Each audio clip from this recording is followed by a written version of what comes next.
Morning all. So hopefully you've been getting on okay with your Superman Clark Kent breathing drills. However, you may find that there are certain bits that don't want to move quite as well as they should. So we're going to break those down so that you can work on some isolations to improve those. And the first we're going to do is around neck and kind of back of the head, the occipital region, this purple bone here. Okay, so the isolation that we're going to do is going to be against the wall, which is why I've got this set up here, but I need to point out this little hole here for you. And we're basically going to pivot around its axis.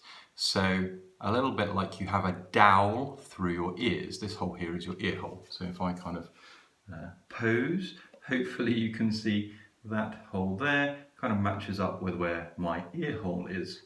Okay, so pop mumbles down.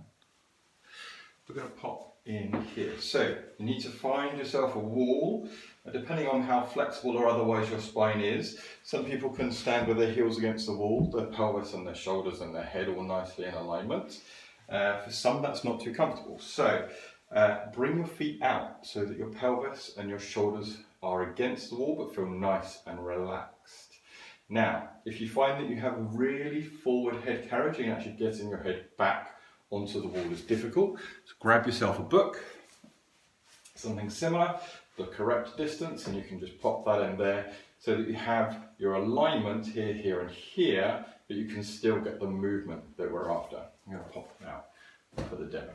So, nicely aligned pelvis, nice and square against the wall, shoulders against the wall, this point of the head against the wall. And it's this point here that we're going to be doing the work, okay? So, this is our center point. We're going to pivot chin down or occiput up as we breathe into our abdomen, okay? So, and then we breathe out and allow it to come down. Push the back of the head up the wall as you breathe in, and then as you breathe out, come back down. If you find that you're getting any tight points or anything that's uncomfortable while you're doing this, you can drop me a line. Maybe don't go quite so far whilst you're doing this. It's going to take some time if we've got some restrictions in there. Hopefully this will help. I will see you on the next video for working on the thoracic spine.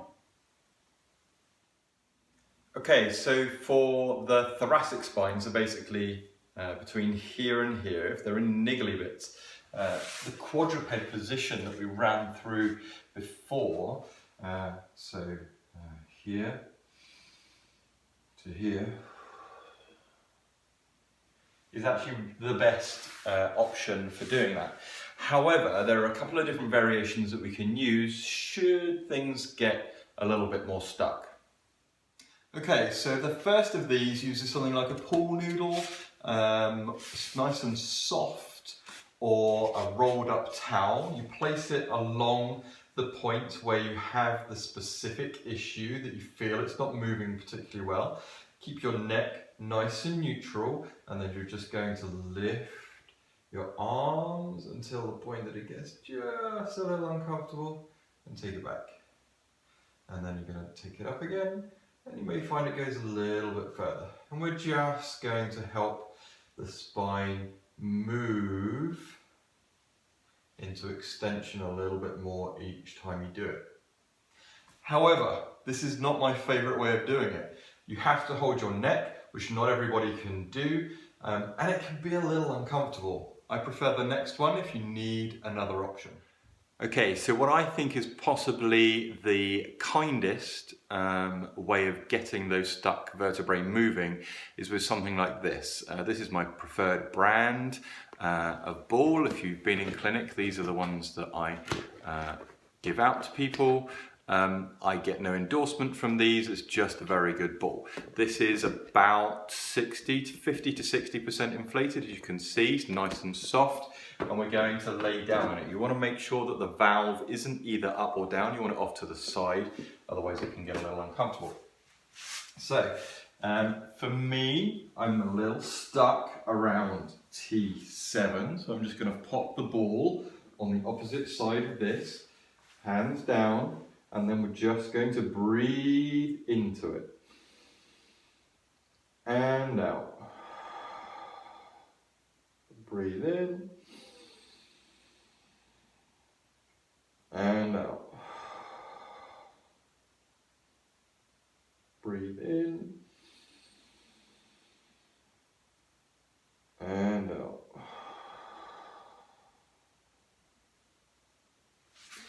And hopefully what you were able to see was that the spinal wave actually gets a little easier with each breath that we take.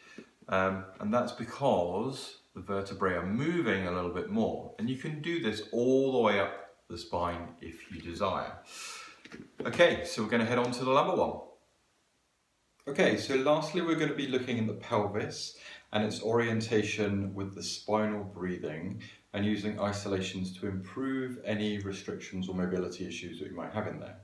A quick run through of the pelvis. So as you can see from the front, I'm going to turn it onto the side as that's the easiest to see the movement. We've got the vertebrae up here and you'd have the spinal column coming up, pubic bone at the front, ASIS, point on the front of the hip here, and then the iliac crest just along here, what most people refer to as their hips. When we're doing this movement, we're looking to go into anterior tilt with inhalation, posterior tilt with exhalation. So, in real terms, we have, I'm going to put my hands on here so you can see this, so we're in neutral, and then we're going to breathe in, and then we're going to breathe out. Breathe in, and out. And you'll see that I nicely go into anterior tilt quite easily, but posterior tilt, when I have to go back, there's a little bit of restriction in there. So we can work on that. We just need to lie down first. So, you need to find yourself somewhere comfortable. You're going to bring your knees up for this. Arms nice and relaxed, head nice and relaxed. We're just focusing on the pelvis. So as we breathe in, we're going to belly breathe in and we're going to tip the pelvis anteriorly. So that's tailbone out and down, pubic bone down as well. So breathe in and breathe out. And this is where you need to bring that tailbone up towards the ceiling. Bring your pubic bone up towards your xiphoid. Breathe in, creating expansion in here. There's a nice gap underneath the back, and then breathe out. The back will naturally push down into whatever you're laying on. The tailbone will lift up. The pubic bone will come closer to the xiphoid. And breathe out. Only do these as far as is comfortable. You don't want to strain anything, but you'll notice if you do these over time that you'll get an improvement in your range of motion. Any problems? Then let me know.